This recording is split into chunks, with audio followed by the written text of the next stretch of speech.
Chers compatriotes congolais et congolaises, combattants et combattantes, escanyon sous Bozali, na poto, na Awa, na Afrique, na Amérique, États-Unis, na Canada, na Europe, na Chine, na Russie, partout Bozali, na Congo à l'intérieur, de l'ouest à l'est, du nord au sud, na centre, Oyo Azali, Molobeli Rabino, communicateur et chef de l'État, M. Mathieu Moïse Lukengu, Oyo ba Congolais, Ebele Bayebi, tozo pesa d'abord Bino Longonya, merci mingi.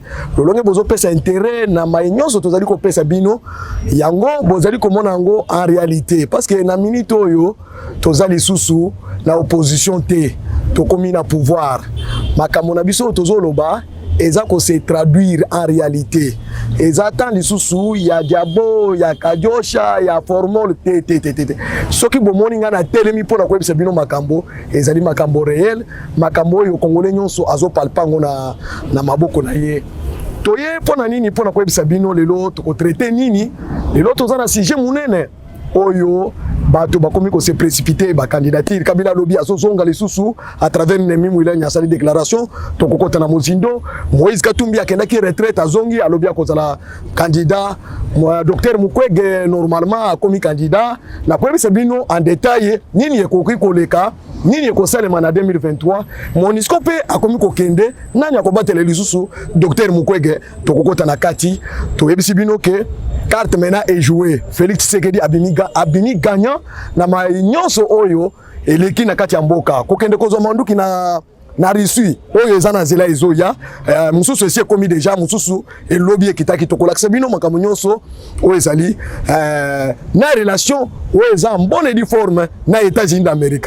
États-Unis eza branche mon côté, États-Unis eza na maboko mibale ba républicain na ba démocrate tokoyebisa Bino ndeni ni nanje nini ezali koleka na kati wana lelo oyo ba américain ba yeko s'investir bokeba Amérique akoki kobosa kosala RRT pona Rwanda aboye ko investir na Congo parce que Congo est en danger na koyebisa Bino société monene ya multinationale ya Bill Gates boye Bino moko boyebi Microsoft dans ya Bill Gates eye ko se installer awa pour la digitalisation, numérisation, makambo eza ebele tokokota en détail na koyebisa Bino en profondeur sans oublier carte Félix Tshisekedi azo jouer na sous-région ya Grand Lac na SADC na CAC pour na ko déboulonner Paul Kagame na zobisa Bino na minute tozobisa Bino Félix Tshisekedi awuti Angola azalaki na Angola masolo nini ezalaki est-ce que ezalaki kaka carte ya kokende kokunda les obsèques ya Jean Lorenzo ya Eduardo Santos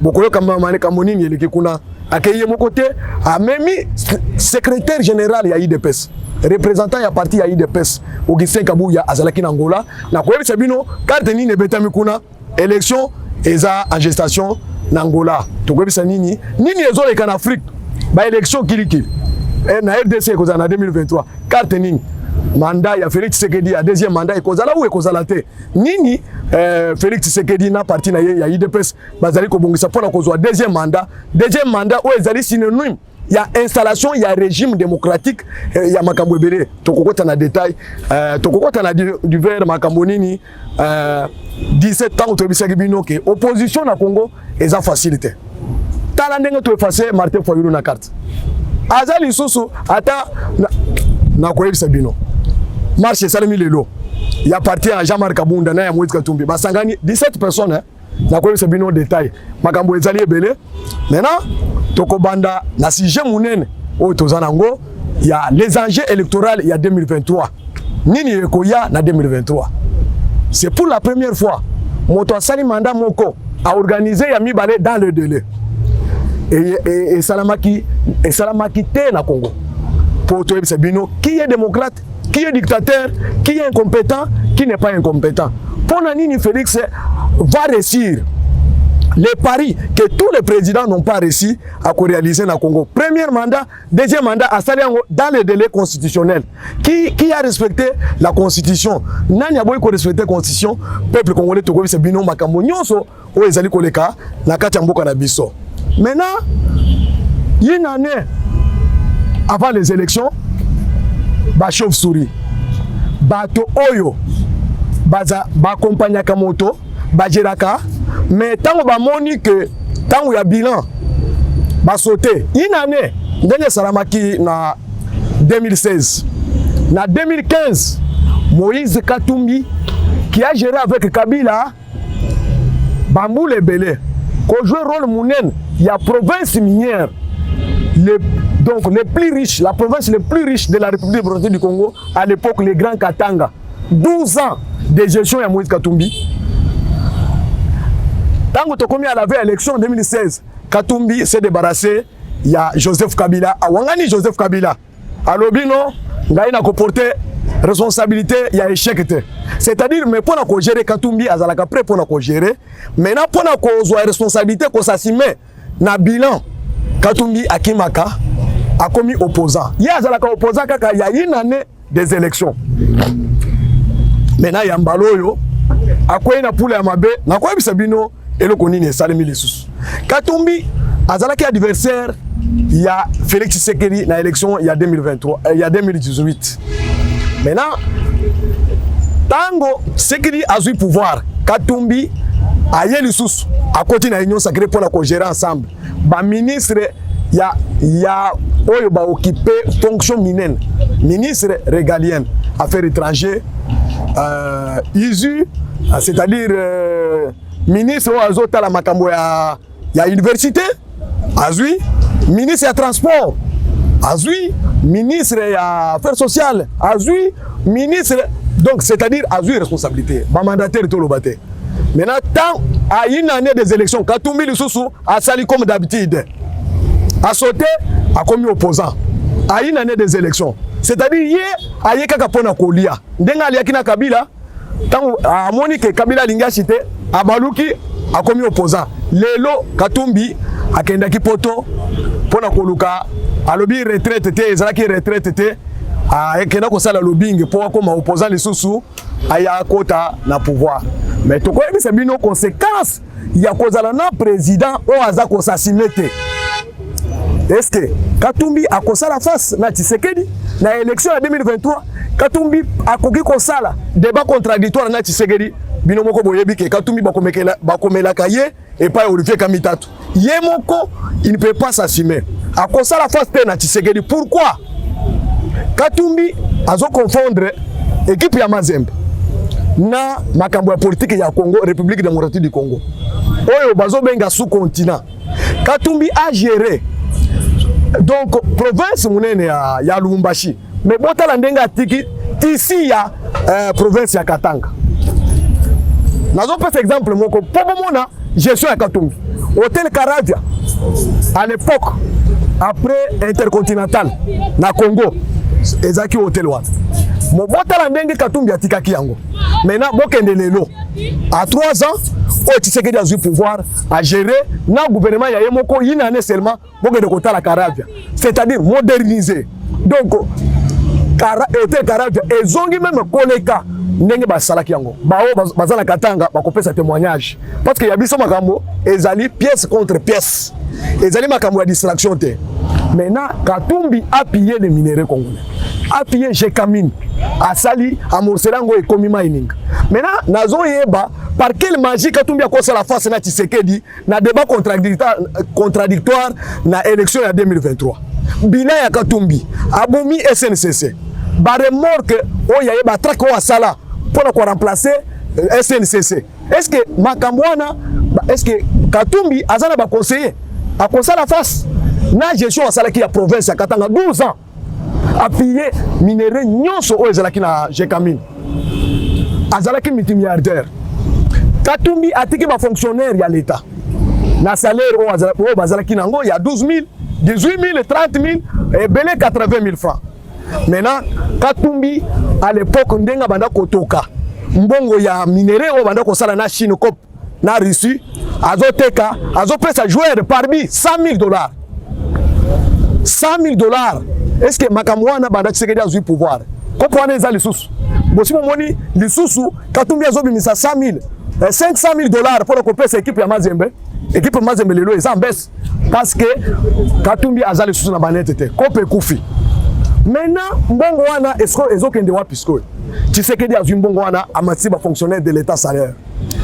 amati ba enseignant salaire asali ba acte social bana bakomi kotanga ofele ba mama bakomi kobota ofele mbongo wana oyo Katumbi bana ko pesa ba joueur moko $100,000 maintenant Tshisekedi azwi yango a moderniser ye moko Hôtel Caravia bokende komona botala na Kolwezi usine ya sika ya transformation ya cuivre na cobalt mais Katumbi asali 18 ans nini Katumbi asali kaka ba société privée na ye ndezela kikuna ba banque privée na ye oyo mbana ko memela mbongo pona Katumbi il est déjà effacé avec la loi Tiani ba congolais ba kondima lisusu te.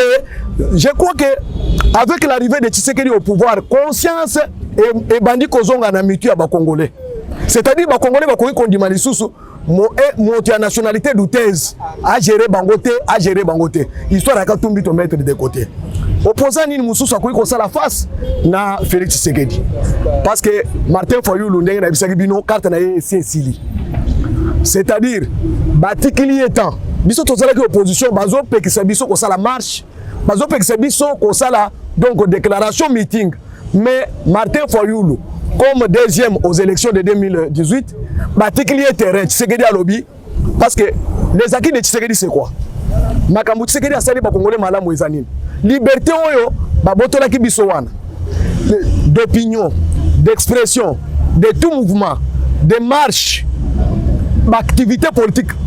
Tshisekedi a zongisili biso yango. Ezali lisusu donc li confirme ne wo Tshisekedi a beti ba opposant. Tala to tekini Martin Fayulu. Année 2019, 2020, 2021, 2022. Aucune marche, même ville morte. Martin Fayulu n'est pas capable de mobiliser le peuple même dans une seule commune sur 24 communes à Kinshasa. Interdiction exacte. Un opposant. Mais biso tant que l'opposition n'a pas été Tshisekedi. Il y a eu des PES, n'a fait Tshisekedi. Mais tu mobilisé, non? Tu as décrété ville morte, le peuple est avec nous. Aujourd'hui, Martin Fayulu manque le discours il y a sa peuple. C'est pourquoi il est effacé sur la scène politique. Même aux élections, à quoi qu'on a mon côté, même député, c'est difficile de élire parce qu'à cause qui peuple. Bisotan au salaki opposition, ton banda ko yebi sa peuple vérité. Peuple a se retrouvé dans l'itna biso. Peuple a moni réalité. Peuple a moni makamo tozo contredire pouvoir en place. Otoza ko s'opposer contre le régime en place. Peuple a mona ki yango ke ezali ya solo.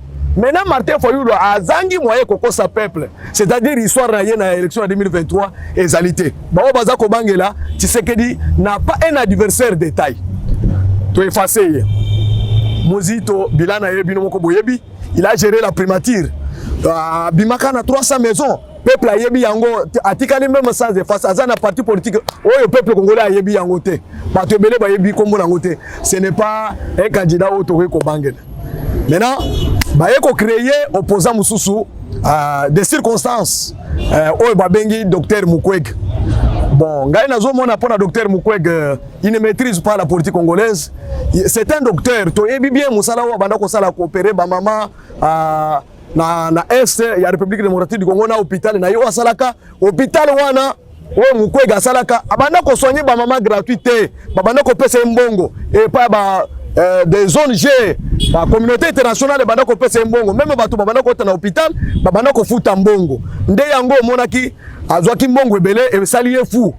Maintenant, docteur Mukwege, communauté internationale, ba multinationale, ba monique avec Tshisekedi, intérêt ba multinational, intérêt ba étranger, et zo monanate parce que kopé koufi. Sur le plan professionnel, docteur Mukwege a perdre ba client. Parce que banda état de siège et kota na S moyen ba maman lisusu ba violer ba maman ndenge ba banda ko violer na tango ya Kabila ezate. C'est-à-dire hôpital et commis sécheresse mbongo ba maman ba client bazo ko tele lisusu te moyen docteur Mukwege ko zo lisusu mbongo ezalité. Congolais yebela. Est-ce que bomi tuna pourquoi docteur Mukwege a commis prix Nobel de la paix? Bomi tuna est-ce que musala o docteur Muyembe Oyo a radiqué, donc c'est-à-dire à Silisi Ebola na Congo. Est-ce que Bapesile nani prix Nobel de la paix? Non. Kasi docteur Muyembe, Jean-Jacques Muyembe a saliti na bakisi ya COVID-19. A sali produit ya yako cassé donc force ya Covid-19 a travaillé les lots a sali baisse ya Covid-19 dans la République de a épargné beaucoup de morts. Est-ce que ba pesier médaille non ba pesier prix Nobel de la paix té mais pourquoi kaka docteur Mukwege ouais banda ko sala musala ya pamba té mais docteur Jean-Jacques Muyemba sali musala munem de renommée internationale monde mobimba ba yepona kozwa expérience intelligence et pas ya docteur Muyemba. C'est pour vous dire que docteur Mukwege travaillait pour les intérêts ya ba multinationales. Bato babanda copier minéraux na biso na S bazaki ba multinationales. Maintenant esengeli ko torturer encore le peuple congolais dans sa tête. Tantôt bazo bomba ba congolais, bazo violer ba maman, ba tirer bango moto, oyo azo soigner bango pour violer et continuer. Maintenant le loyo docteur Mukwege a commis candidat alliance avec Martin Fayulu. Sans parti politique, sans koyeba donc politique congolaise. Ndeto yebisi papa docteur Mukwege ke zonga na hôpital. Kende esika ba pays mususu eza na violence bazo sala ba mama na Congo, makambo ya violence contre les mamans Félix Tshisekedi abundisi yango makasi pour éradiquer yango. C'est pourquoi Félix Tshisekedi est en guerre contre Paul Kagame. Donc affronter Paul Kagame en face, affronter ba multinationale en face pour que le peuple congolais a retrouvé dignité naie. Ba maman congolaise va retrouver dignité na bango. C'est-à-dire l'histoire et à docteur Mukwege ba congolais comment les Congolais vont réagir contre lui, ce qui a se positionné comme défendeur, il y a un intérêt, il y a un multinational, il y a un étranger dans le Congo. Les Congolais, Bayebi et Lokomoko. C'est-à-dire la lutte de l'IDPS au Banda Kobunda Awa et Zalaki pour l'intérêt, il y a peuple d'abord. Intérêt, il y a un Congolais. Qu'on valorise dignité à peuple congolais. Qu'on valorise minerai. Oui, Zalaki na Congo pour l'intérêt à un Congolais. C'est-à-dire que nyonso baza contre Félix Tshisekedi, ils ne retrouvent pas leur compte na minerai na biso. Dengue to quadriller armée, une grande partie armée est en est pour na ko intercarrer intérêt ya ba multinational, ya ba étranger, oyo balingi kaka coûte que coûte ba pied minerai na biso. Félix Tshisekedi a télémi. C'est pourquoi moni monde mobimba bazo benga ye bazo pese ba kombo ebele. Mususu ye wana candidat mususu Nemi Mwilanya. J'ai compris que Nzamba ala la kate, Félix Tshisekedi c'est un vrai démocrate, un homme donc qui respecte les droits de l'homme. Namoko yo est-ce que Nemi Mwilanya, tous les acolytes de Joseph Kabila, on a compris que Kabila avait raison si bananga bato bazate. Au Monisco yo, Kabila a sali 18 ans. Aluki moto à côté de lui, Amoni moto te. Nemi Mwilanya se permet ya kolobalelo que il fallait Kabila zonga Mboke Baby. Mboke Baby parce que les intérêts à Paul Kagame sont menacés. Les intérêts à la multinationale sont menacés. Les lois Félix Tshisekedi a télémi pour défendre l'intérêt à la Congolais. Nde yango Kabila lobby, il fallait azongi salisusu Congo na maboko ya Paul Kagame, na maboko ya Museveni Kabuta, ya Uganda. Azongisa Congo na maboko ya ba multinationale. Vous comprenez maintenant, nous sommes devant qui? Mais erreur na bino parce que bozo yeba politique te, na stratégie politique ya Félix Tshisekedi te. Félix Tshisekedi atiki bino po bokima te. Boza la kaka na avantage na bino wana bokima te. Maintenant de façon que tant to kokoma élection, peuple ye moko nda ko sanctionner bino. Votre destin est entre les mains du peuple congolais. Le peuple congolais va juger les 18 ans. Et les 5 ans, parce que dans la minute, biso totana eloko kolobate, misala baction ya président de la République, yangonde ezoloba. Nde komi ko bangi sabino. Bo gérer Congo 18 ans, ba gérer Congo pendant 32 ans, ba gérer Congo pendant 4 ans. Usine ya mai ya pamba oyo ya kosalela bakinois, ba sali yango te na capitale ya République démocratique du Congo. Ni tete oyo ba berisi batika kao. Mais Félix Tshisekedi a yé. Dans moins de 3 ans, dans moins de 5 ans, à Sali usine ya mai, mi balé na Kinshasa. C'est un but marqué contre à l'extérieur qui compte double. Parce que bino bo sali 18 ans. Est-ce que le peuple congolais oya komela mai ya tsangu kuna ya ndili oya kuna na est ya République de Kinshasa oya ba komela mai l'eau potable produit à l'usine.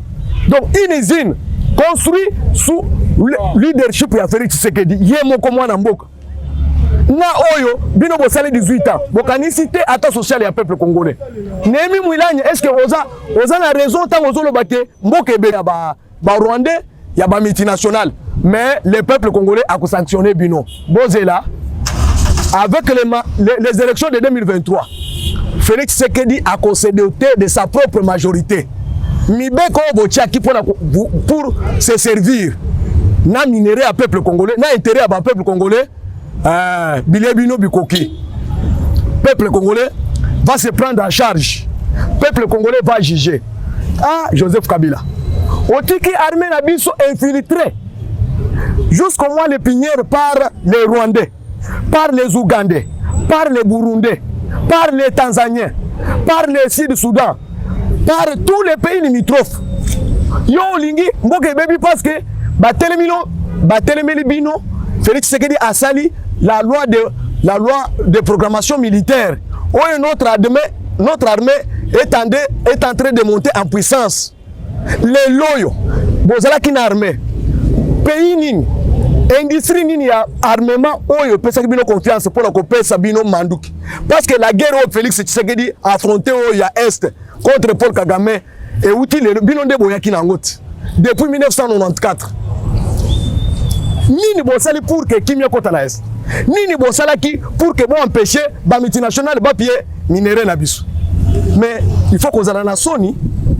Il faut qu'on ait la Sony docteur au lobby professeur Némi Mouilagna. En tout cas, il faut qu'on ait la Sony. Yomoko oko possibilité.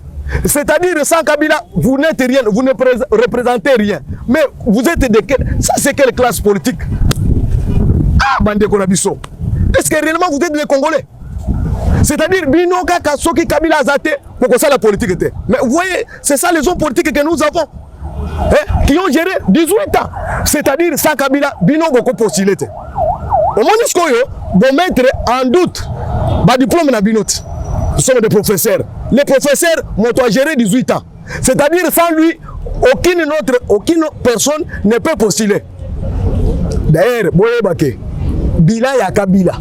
Oyo ezali lamentablement échec mounene pour le peuple congolais et zola tabino nyonso. Félix Tshisekedi n'a pas voulu venger sur vous. Mais il a laissé que le peuple seul puisse venger sur vous. Botiki armée na biso ba policier na ba militaire baza na place à kolala te baza na hôpital te bino pendant 18 ans. Mais kende na kancha chilelo au mona ba hôpital Tshisekedi est en train de planter na kati ya ba caserne na kati ya ba camp militaire. Dans la condition de vie oyo ba policier na ba militaire baza nango lelo. Maintenant comparé na oyo bozaki nango 18 ans. Boyebi élection ya 2018 ekolekande ya 2023 ekolekande ni. Eza pièce contre pièce. Tozo comparer l'état oyo République démocratique du Congo et azalaki pendant 18 ans votre règne na makambo oyo Félix Tshisekedi aye ko changer lelo. Période na bino bana batangaki ko felete. Bana baye ko tanga ko fele nde na Tshisekedi. Ba fonctionnaire bazwaki hausse ya salaire te. Mais amélioration ya salaire ya ba fonctionnaire bazui yango kaka ta ya Tshisekedi. Toko comparer, c'est le peuple qui va trancher. Nazo bisa bino boy. Félix Tshisekedi n'a pas voulu porter le dos sans makila na bino.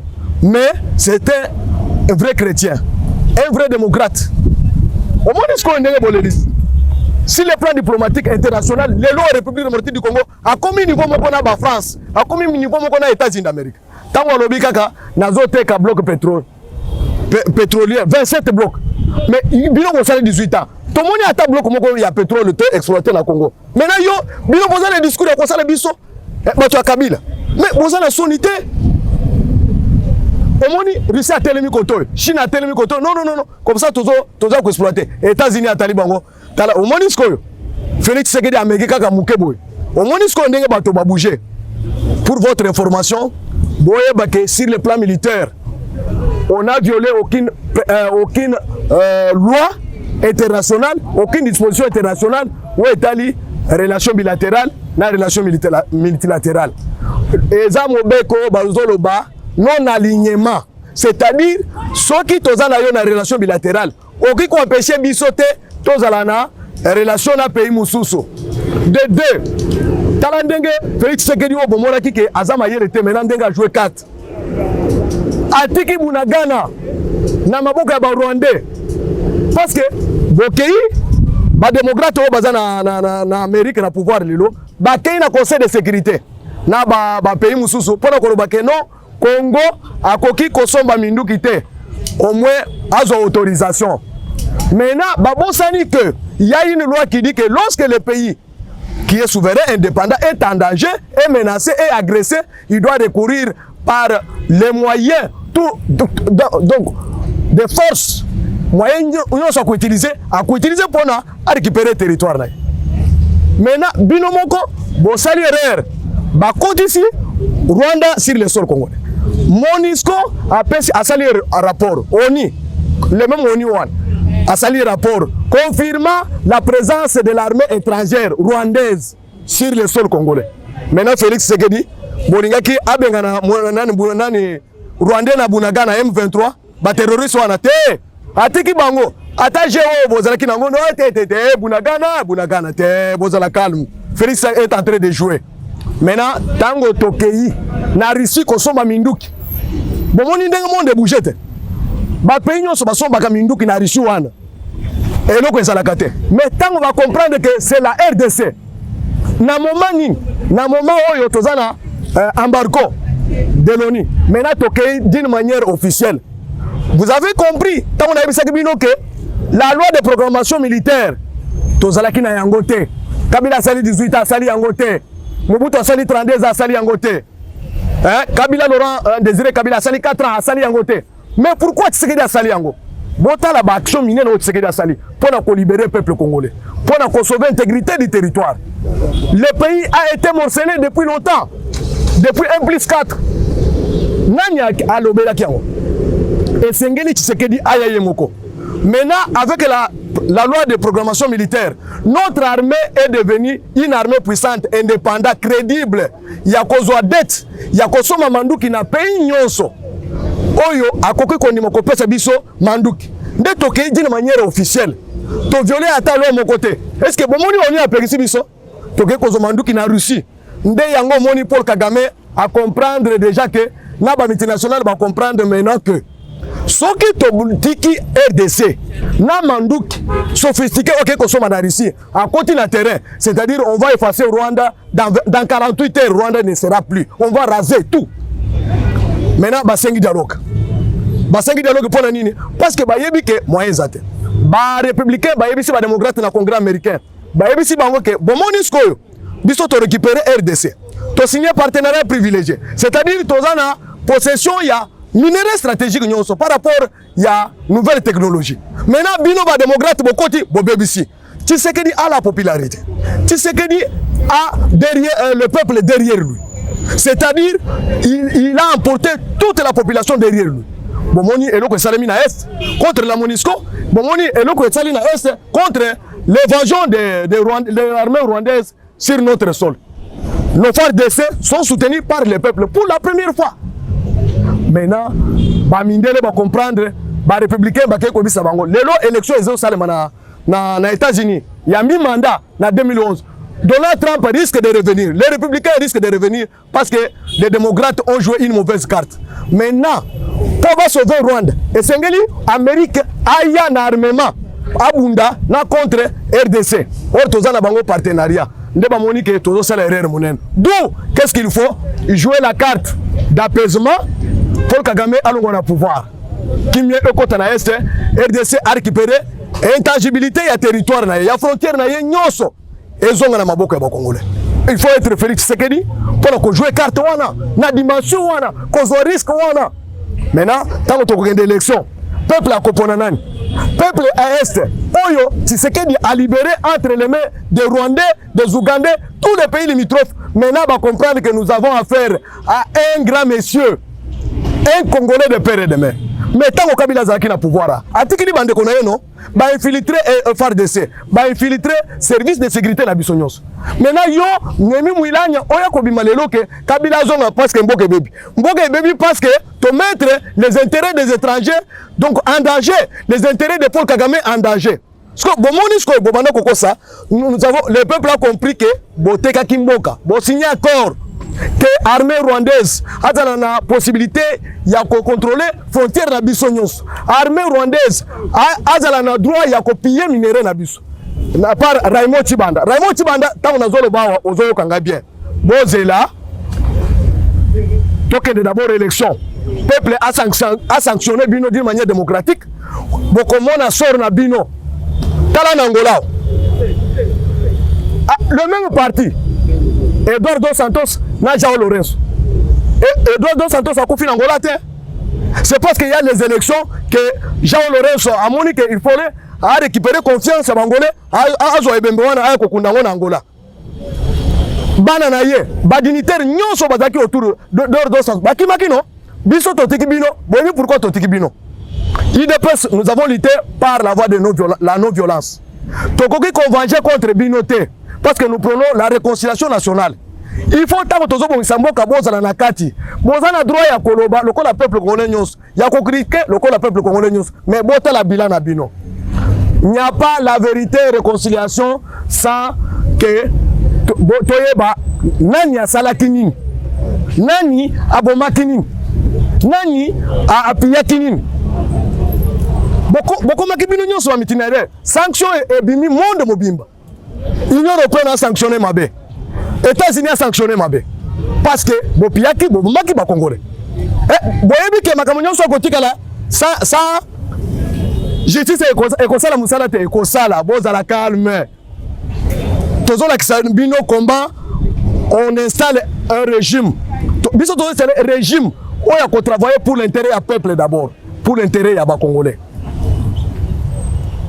bino token la bino élection Kabila ko se présenter nini oui soki bino bozala candidat musuté bolobika Kabila bon Kabila ko sala débat contradictoire na Félix avec Etienne Tshisekedi atimaki mais kaka avec Félix Tshisekedi Kabila ko lobana munoko nini akosala débat contradictoire na munoko nini et quel est ce journaliste là qui va laisser Kabila alobana anglais alobana swahili Kabila avec Tshisekedi sur le même plateau Kabila Joseph Oborobaki ka alobakate nzokanda alobaka makasi me munoko azalaki na langage facile abimi sango lobalinga la tete ndenga ke yao akoya ko loba ba congolais munoko nini ba congolais Kinyarwanda ezali susu na valeur na Congo te Kabila ko loba na munoko nini na Félix na débat contradictoire parce que tokosanga Félix débat contradictoire et ça la même na lingala munoko ya ba kinois Kabila ko sala débat contradictoire na Félix botika jeune mi mulani soki bokufi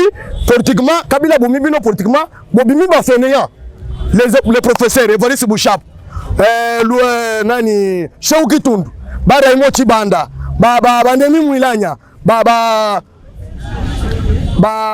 Obe Minaku Njala Njoko bobimi ba doctorat ya Lukutat c'est-à-dire un docteur bazo diriger Kabila atanga na université nini na Congo atanga na école humanité nini boye bisanga na Congo parce que na Tanzanie totuni ba Tanzanie ba lobité atanga kate Kabila azala collègue na état universitaire ata mon côté mais bino bozolo ba ke bozaba professeur au moins jusqu'au tozo bokomi ko douter bino kaka ba diplôme na bino bozwaki au moins jusqu'au toyebisaki bino ke le moment viendra oyo makambo nyonso bosala kana Congo to mettre en gosse ni bakoyeba est-ce que lelo oyo nani azoyeba lisusu nani akoloba lisusu boleka na média non totiki média libre boleka bosala bilan na bino bosala donc publicité ya bilan na bino botiki ba congolais sans le pouvoir d'achat kaka bino moko bozali na pétrole bino moko na minéraux bino moko na passeport bino moko makambo nyonso bozwaki famille moko toyebi nombre na bino papa Molière asalaki bien na télé 50 Jean-Marie Kasamba pona ko filmer ndenge bobanda kurbe shit na Kingakati Tshisekedi a libéré les Congolais non bomoni Moïse asili Gaza apesa lisusu joueur ata $10,000 achebi apesa bien mbongo ya ba Congolais bozo piller bo piller minéraux ya ba Congolais bo piller mais na bozo ko lobaka Kabila zong même soki bo sangani nani Congolais ni na kopesa lisusu bino confiance Congolais a monique avec Tshisekedi les Congolais libres to créer ba usine belé non seulement usine ya cobalt na cuivre weza na Kolosi mais usine d'or eza na Bukavu usine ya mai tosali yao mibale awo ya Kinsuka na ya Lemba Yimbo makambo eza ebele o tosali peuple congolais a condima ata distraction na bino mon côté. Tshisekedi a conseillé le discours, a conseillé la campagne na action à sali dans toutes les 26 provinces. Mais bino bo sali le côté, bo sala ki 18 bo sali le côté, bo sali congolais ata le mon côté. Attendez là. Kende na Équateur, au mona banzela o Félix Tshisekedi a sali. Mobilisation des recettes oyo ya l'état. Qu'est-ce que l'état ezalaki vide? Botiki réserve de change 800 millions Kabila 18 ans. Ma ennemi Mwilanya. Oza professeur ya ndenge nini? C'est-à-dire nakati ya bino boza na économie c'était bino ko sala discours te kende na banque centrale. Ota la réserve de change combien? 5 milliards. Dans moins d'une année, il y a régime, il y a union sacrée. Ministre moko a panzi bino non. D'ailleurs, na élection sur le bika comme ministre moko asala bilan na ye. Mais beaucoup it. A comparer bilan ya ministre Nicolas Kazadi. Oyo je félicite beaucoup na musala wa sali. Les loyo manduki wana bani ba pesa biso te soki ba moni mobilisation des recettes na biso ezalité. To nga to futa nani. Ba moni ke pays o azo pesa biso manduki Russie a moni ke to kofuta. Ata nyongo ya combien de milliards to kofuta parce que nous sommes capables de mobiliser autant de milliards dans autant d'années. Ministre Nicolas Kazadi a pesi confiance, crédibilité dans la République de notre Congo. Tokozo Nyongo dans tous les pays. Même pour les investissements, tous les pays ont compris que nous au Congo, le Congo c'est un peu crédible. Attention qu'on pesi Nyongo à Kofuta parce que il mobilise la bonne gouvernance. Kaka la bonne gouvernance avec Nicolas Kazadi. Toko le cabinet.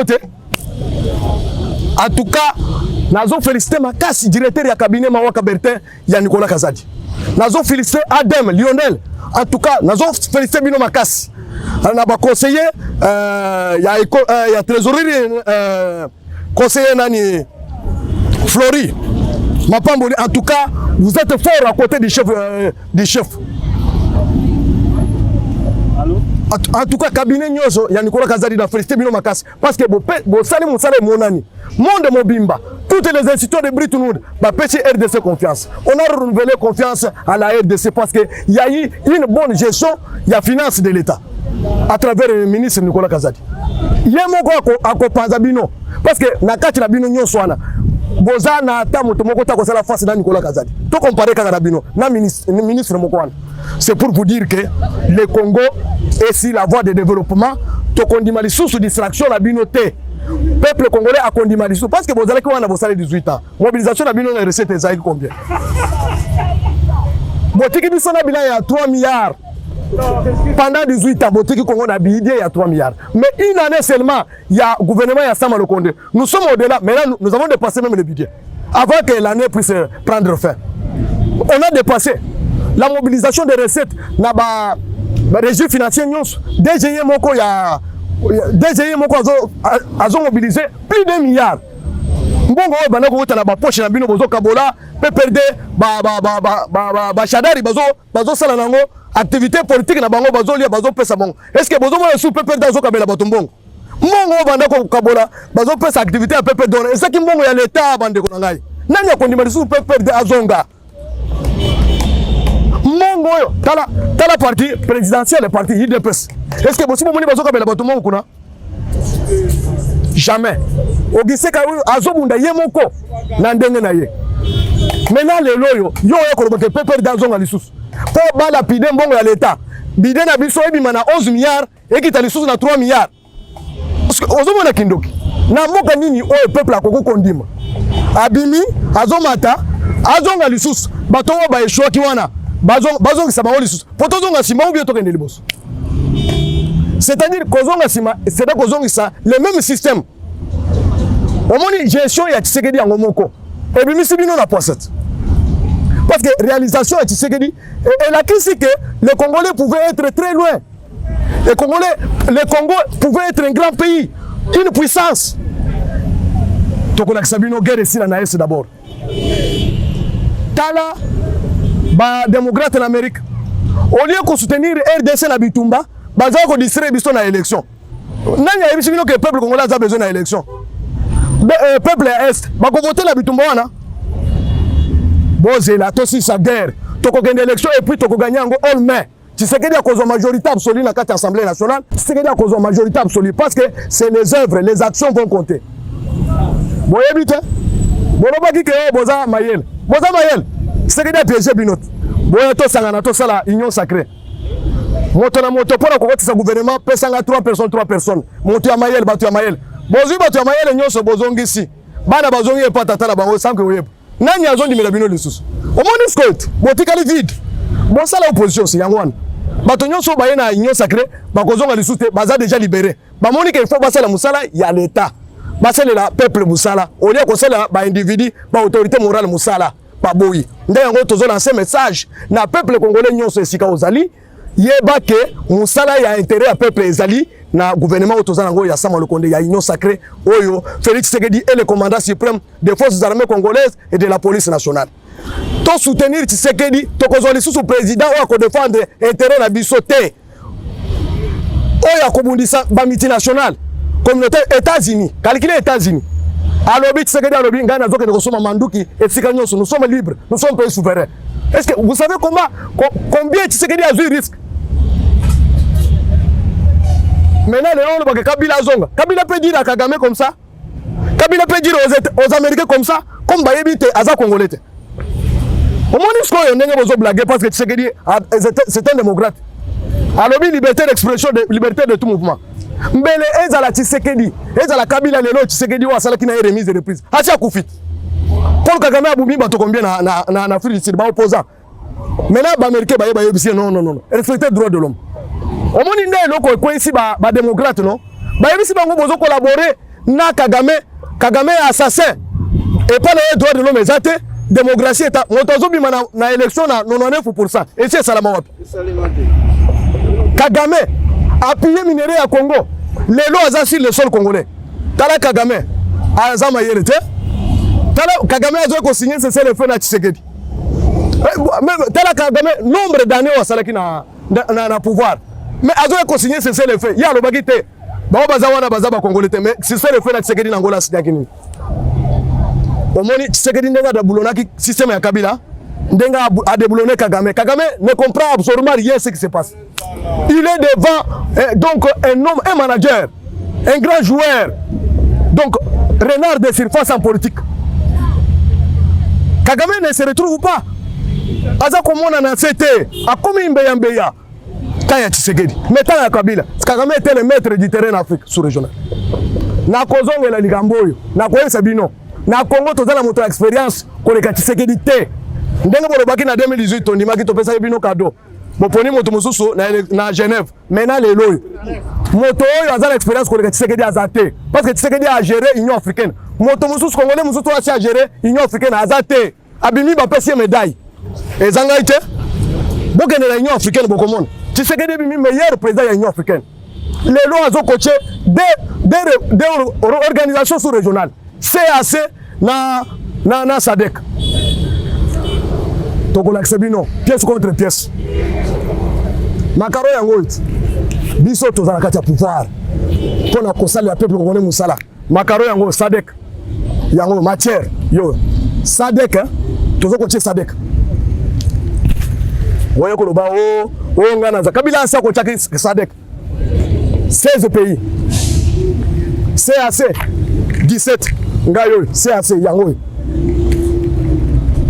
pour que l'accès que makabo biso tozoloba to palper j'ai participé na sommet mais Kabila nano a sala biso to participer na sommet à mon côté na participer na sommet ya CAC a na Kinshasa capitale il y a république autant de présidents baye na participé na SADC autant de présidents bayao Kabila sala biso passo na te tindenga bimi 18 à Sony sur le plan diplomatique bon salini mais les autres Tshisekedi a continué à sommet à G20 Kabila n'a jamais participé à sommet à G20 même dans la COP28 comme ça le discours même devant autant de pays les grandes puissances décideurs du monde les pays les plus industrialisés du monde les pays les plus puissants économiquement du monde Kabila a participé à la réunion, on a pas fait discours à le discours. Mais Tshisekedi l'a fait.